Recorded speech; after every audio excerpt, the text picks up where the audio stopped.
Welcome, I'm Ijoma Onyato. Tonight, Nigerian army announces major successes in the fight against insurgency in the northeast region. United Nations Special Rapporteur begins investigations into allegations of mass killings in southern Kaduna. Senate opposes ban on importation of cars through land borders, asks the Nigeria Customs Service to suspend the policy. And US President-elect Donald Trump says for the first time that Russia is behind hacking attacks during the presidential elections. On business news tonight, Nigeria's December 2016 headline inflation is forecast to trim down to 18.3%. On sports news tonight, English Football Association charges Manchester City over violation of its anti-doping rules.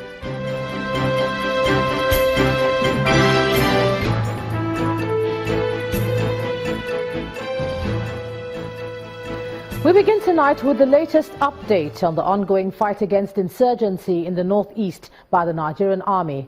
The theatre commander of Operation Lafiya Dole, Major General Lucky Irabo, told journalists today in Maiduguri, the Borno state capital, that soldiers have recorded uniforms that's recovered and other items used by the Boko Haram members in production of their videos sent to the public. Also recovered, according to him, are some booklets on the manufacture of bombs and the use of military hardware. Headquarters Theatre Command in Maiduguri, Borno State is the meeting place for these high-ranking military men of the Army, Navy and Air Force. The essence is to update members of the public on the journey of the fight against terrorism in a battle which has been tagged Operation Lafiya Dole. The theatre commander of the operation, Major General Lucky Irabo, takes the podium first and shows in maps areas which the military has recorded victory in Borno, Yobe, Adamawa State, as well as border areas. The various locations that are pointed out in blue indicate where we have operated and cleared throughout. His highlights include Sambisa Forest, which has enjoyed celebrated victory for a while now. He shows off items recovered, which include uniforms, which is suspected to have been used by members of the terrorist group.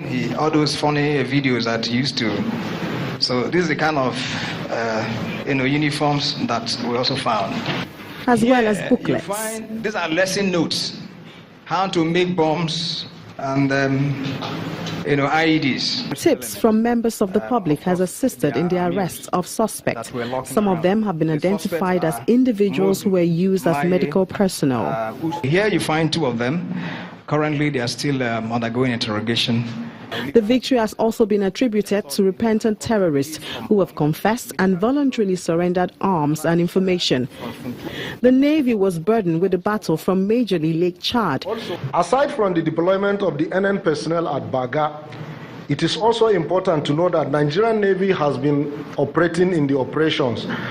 These personnel carry out snap raids on suspected Boko Haram hideouts. The Air Force also gives updates of their contribution, with some of their achievements including uncovering ambush, attempted attack by the terrorist group, as well as swift response during attacks. Yes. On arrival overhead, the location, the troops reported that they are withdrawn to Kangarawa due to the heavy mortar fire coming from that forest in the northern axis of Dogunchuku. The aircraft then wrecked the forest, observed a technical moving within the forest. That technical was taken out by that aircraft. While enforcing existing strategy, the Army says its major focus for now would be stabilization operation activities, which involves construction of bridges, roads and other facilities which will return normalcy in affected areas. Ini Thompson reporting for Channels Television News.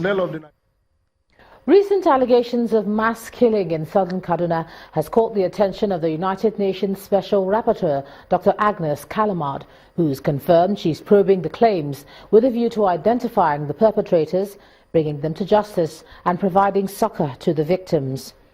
The UN intervention followed a petition by the Socio-Economic Rights and Accountability Project, SERAP. SERAP had in its petition expressed concern that the killings amount to serious violations of rights to life, security of the human person and the respect of the dignity inherent in a human being.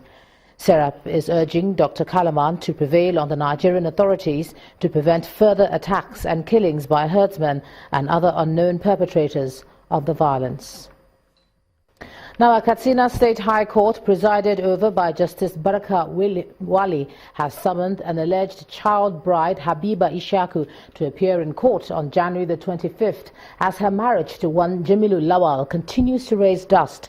Habiba's father, Ishaku Tanko, and 3 others had approached the court requesting for the enforcement of their fundamental rights as enshrined in the 1999 Constitution of Nigeria and international charters over the issue. Mr. Tanko had placed before the court a birth certificate to substantiate his claim that she's a minor.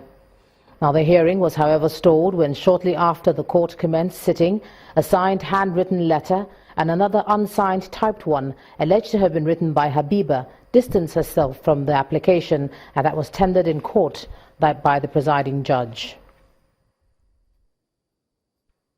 The Senate has asked the Nigeria Customs Service to suspend with immediate effect the policy banning the importation of vehicles through land borders. The Senate also directed its Committee on Customs to investigate the circumstances which led to the decision. Our correspondent Linda Akigbe reports. It's a day after a major shake-up in the Senate leadership. However, federal lawmakers are setting aside political squabbles and attending to legislative work. A federal lawmaker, Senator Jibrin Barau, drew the attention of the Senate to the recent federal government policy banning the importation of vehicles into the country through land borders, with effect from January 1st this year. He argues that it is not economically expedient to ban the importation of vehicles through the country's borders, as a policy would lead to the loss of nearly 500,000 jobs by people who import vehicles. Believes that the economy of border villages and towns that depends on the activities of vehicles importation shall be adversely affected to the detriment of all. Lawmakers who spoke shared the same position. I think they should identify what is the reason or what are the reasons why the importers find it very easy in coming through the land borders. And I feel one of those things is the tariff. If the government will also reduce their own tariff to ensure that they encourage people that are importing through the seaport, I think that one will go a long way in even forcing the land border, at least the importation through the land border, to be reduced. This is one country out of so many that had decided on its own to strangulate a large section of its populace that lives within the land borders, and also strangulate businesses that has provided jobs for hundreds of thousands and millions of Nigerians. After the debate, the Senate is asking the Nigerian Customs Service to suspend with immediate effect the policy of an outright ban on the importation of vehicles through land borders. Thank you, sir. The Senate is also asking its Committee on Customs to investigate the circumstances which prompted the federal government to put together this policy. Linda Akibi, Channels Television News.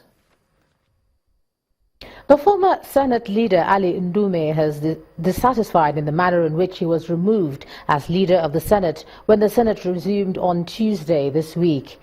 39 senators from the ruling APC had signed a resolution passing a vote of no confidence on Senator Ali Ndume as Senate leader. The Senate President, Dr. Bukola Saraki, on Tuesday announced the resolution of the APC caucus and named Senator Ahmed Lawan as the new Senate leader. However, at Wednesday's plenary session, Senator Ndume faulted the process of his removal, but said he has accepted it in good faith. This Senate is an institution that we must protect. How do you protect the institution? Is you obey the rules and the tradition. If today, just like that, without telling somebody, and he goes out, if it is Nume today and it's okay, it may be, God forbid, Okoromadu tomorrow. Okay, so what I'm saying is, distinguished colleagues, Anytime our colleagues erred in one way or the other, we should be given the chance to say, look, this is what you did, and therefore we have lost confidence in you. But I thank God since there is nothing, and I'm grateful for that. So I want to once again say thank you very much for the opportunity given to me to serve as the Senate leader. And I wish my brother, the new Senate leader, we have been struggling for this for a long time. I hope and I wish you the best of service to this important institution. In the meantime, the Senate President, Dr. Bukola Saraki, says there's no crisis in the Senate over the removal of Senator Ali Ndume as Senate leader. In a letter to the Senate President, the All Progressives Congress caucus in the Senate had replaced Ndume with Senator Ahmad Lawan. Speaking with State House correspondents after meeting with President Muhammadu Buhari, Senator Saraki said the institution is bigger than every senator. He also spoke on the purpose of his visit to the villa. Time to always consult on national issues and discuss issues of common interest for the government, getting the government going, getting the National Assembly moving. And as you know, there's nothing as important for us now than the budget process and the work we need to do on those areas. So there's no crisis in the National Assembly. Things like this do happen, and whereas, as I say, the institution is bigger than everybody, and I'm sure he and everybody also always work for the interest of the institution and then for the interest of the country. Everything is calm, solid and fine. Now, early marriage and adolescent pregnancy have been identified as factors responsible for high rate of maternal and child mortality in Nigeria and other developing countries. The UNFPA director, who disclosed this during an advocacy visit to the Kaduna state governor, also appealed for action to improve education among adolescents. According to the UNFPA, every day in developing countries, 20,000 girls under the age of 18 give birth. This comes to 7.3 million births a year. Back in Nigeria, a study revealed that 73% of girls between 13 and 19 years of age are married in northeastern and northwestern states of the country. This visit by UNFPA officials to Kaduna aims to assess progress in health outcomes and access to education for women and children. The high population growth in Kaduna State is the result of several years of declining mortality. The executive director of UNFPA, Professor Babatunde Oshotimehin, points out the pivotal role of education in the development of society. You have to have girls being educated, stay in school until a point where they can determine their own. Governor Nasiru El-Rufai says in spite of the state's efforts to help the girl child through expanded access to education and better health care, poverty still remains a challenge. As you deploy your resources and your efforts to help Nigeria, bear in mind where the real problems are. The UNFPA plans to tackle socio-economic challenges by protecting girls' rights, not just at the federal but at community levels. We need to also put up a health system that can actually provide support. If you can, in your community, make sure that schools are working, clinics are working. You can make sure that you do not marry your girls away at 9. Studies have shown that apart from achieving the well-being of a child, education and poverty alleviation may reduce negative implications of adolescent pregnancy, such as school dropout rates and the incidence of sexually transmitted infections.